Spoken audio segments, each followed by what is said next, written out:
Hello and welcome to today's video. Today we are discussing what makes a very good first car. For some reason we are in the windiest lay-by in Somerset right now, but it's great. Yeah. What's the worst that could happen? You could run out of fuel.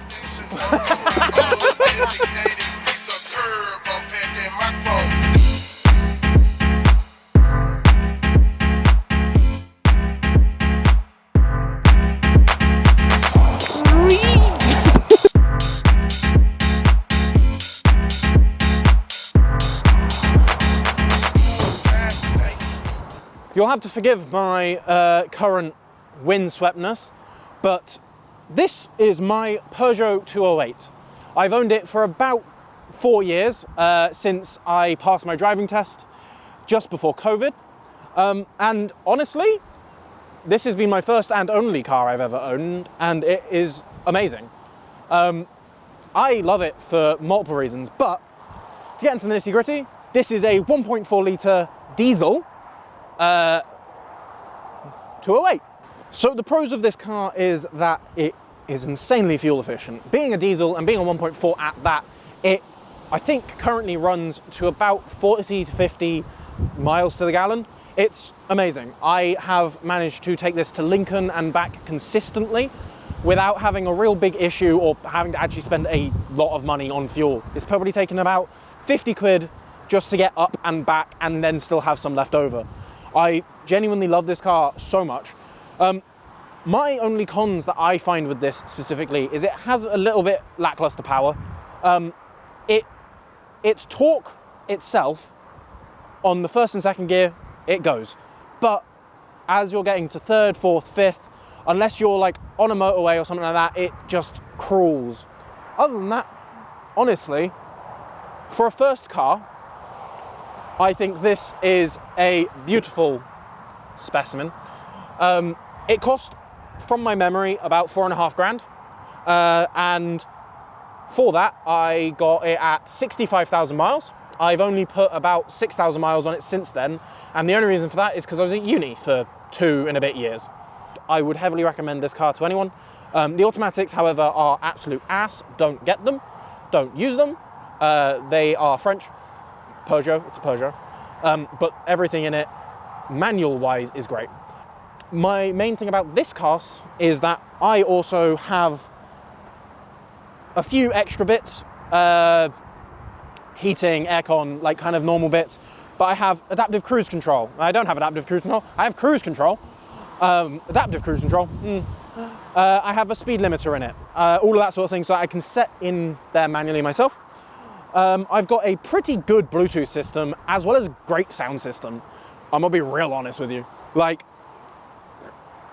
listening to music in this, the bass is great. It's not too heavy, but actual general sound quality and sound clarity is amazing. Last points, I think, are that it's not very loud. Currently, it is windy as hell. And inside of that car, it is not bad at all. I could hardly hear the wind the other day when I was sat and it was basically rocking the car, so.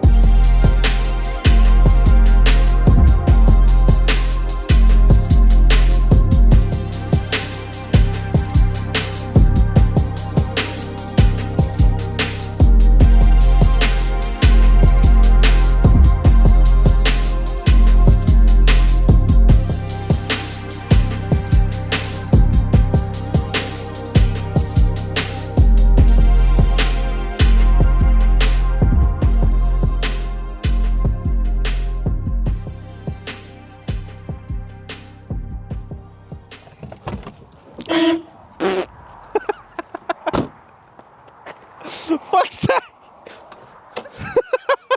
It's such an asthmatic. It's so loud. Ah! Help! Help!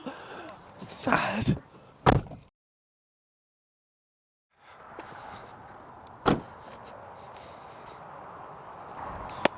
Right. This is a Nissan Micra K11. These things are one of my absolute favourites. I love these things. And, well, here's Lilo, my favourite one. Somewhere. I don't know, Abby, you can deal with that one. Basically, this is what I deem the best first car you could ever buy. So the K11, it came with two main engines in the first iteration. You got the 1 litre and the 1.3, bit more peppy and like 20 brake difference. Doesn't matter, it's the first car, what's it matter? You're only going to crash it. These things are fantastic on fuel. They are not so fantastic on safety, but they are cheap. You can pick them up for less than £1,000. They will be rotten, but if you know someone, you can get it MOT'd. Now, for the K11s, they are quite practical. You can get 5-door variants. They're harder to find, and you wouldn't really want the automatics though. The CVTs tend to shit themselves quite a bit, and they're just really sad and, oh no, sad. Now these ones, this is what's called the first, well, the pre-facelift. You get many iterations, it's too complicated. This is a facelift, pre-facelift. It doesn't matter, it's a grille. You get different shapes, everyone just knows what a Nissan Micra is. You know it's cheap, you know it's good, you know it's a Micra. This one, decent spec. It's all right, it's got a sunroof. It's got a sunroof. That has cruise control. This doesn't have cruise control. It's called a brick, isn't it? It's just, yeah, it's good enough. That's really all there is to a Micra. These things are simple. Like I said, reliable. There's nothing to go wrong with them apart from rust. As you can see, B-roll. This one's had rust repair, it's normal. It's an old car. The basis of this is, as opposed to Abby's car, which is your newer first car, which is very good, fantastic, these are stupidly cheap. These are your bog standard. My nan had this, she gave it to me. I'm using it to run to uni and back stuff. So, I go off track quite a bit, I'm rubbish at that, but the basis of this is, you go for this for practicality. This is, like I said, running to uni and back. This is your basic bog standard little car that does the job. You've got Abby's car, the 208, which is a nice creature comforts car. It's very good, it's a good everyday car, you can do a lot of stuff. Whereas this is also a good everyday car, just don't get in a crash. This particular one has a 1 litre 16 valve engine in. All of them were 16 valve, just 1 litre, 1.3, blah, blah, blah. This, 90,000 miles, just been serviced, and it's like any car. You keep up to date on it, or it's been kept up to date on servicing, you're not really gonna have an issue, are you? Look at this thing, it's still running just. Micra. B-roll!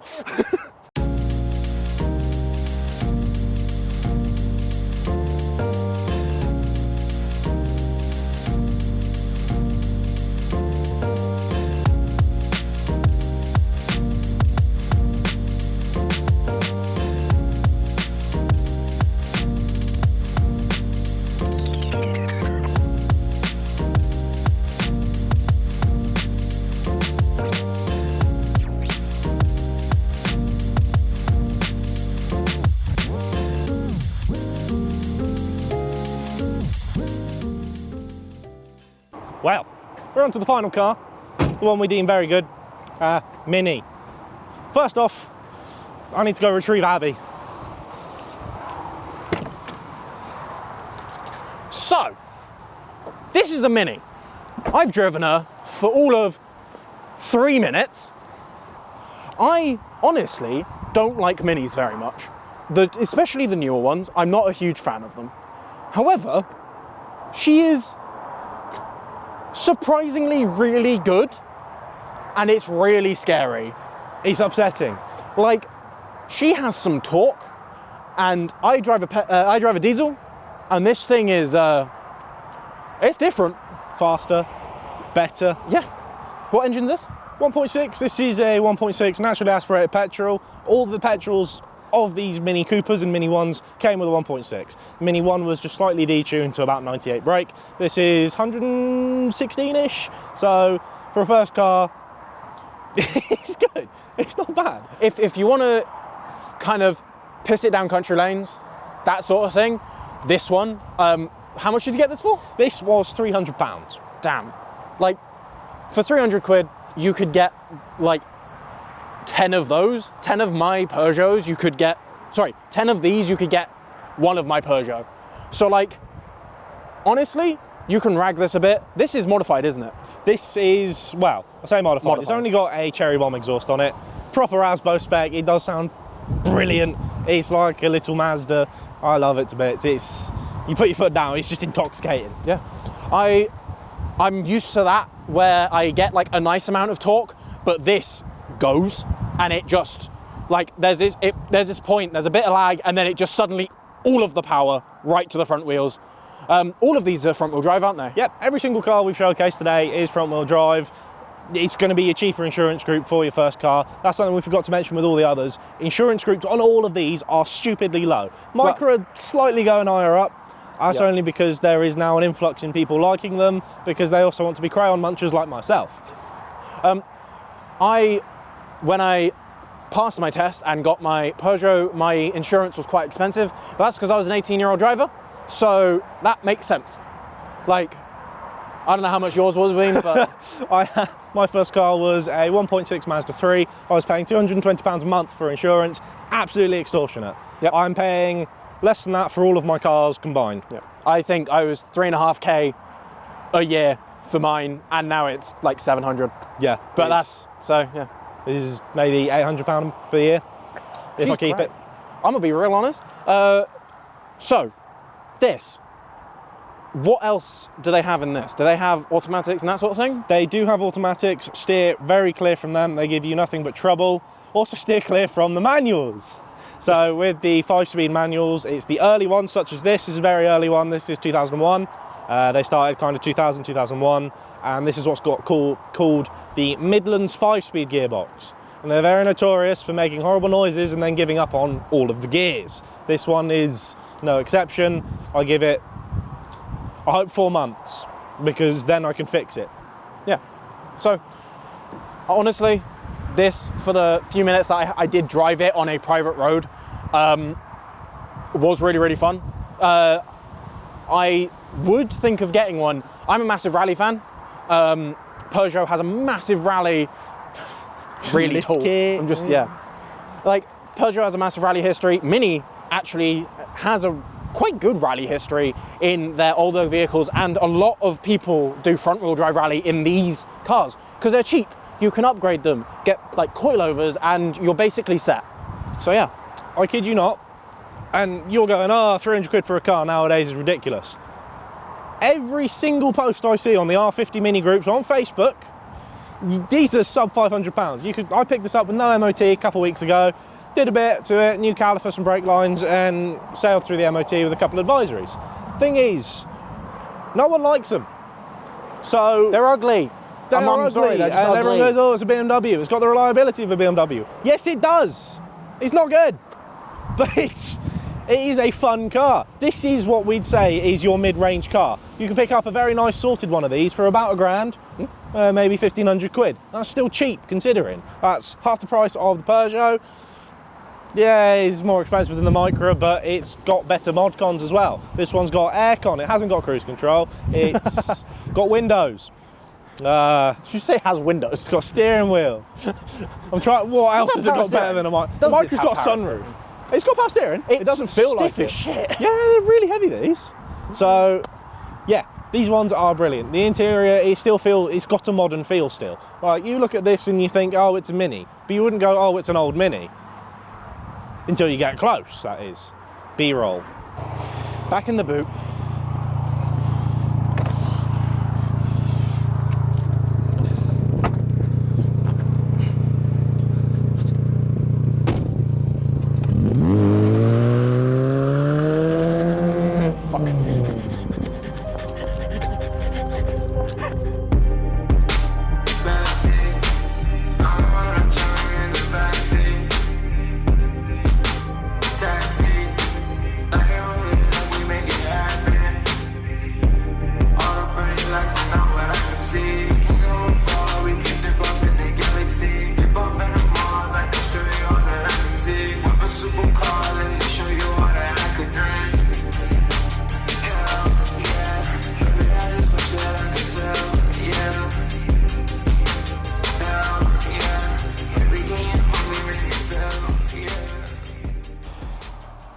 So, that brings us to more or less an end of the video.